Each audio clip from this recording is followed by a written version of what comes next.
Hello food lovers, so today I'm going to show you the simple version of how I made this Rivers native soup. In my pot of fresh fish, I'm just adding my peppers, Uziza seed and fresh Uziza leaf. I also add them some water, then seasoning cube and salt.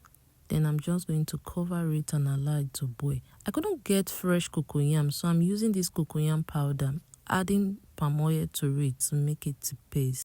So I'm just going to give it a good mix to make sure I have a smooth paste. And then I'm just going to add this paste to our pot of soup.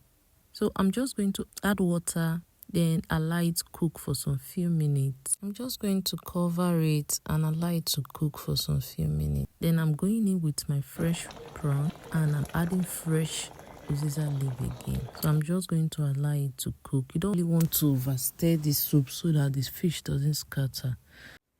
And guys, our food is ready.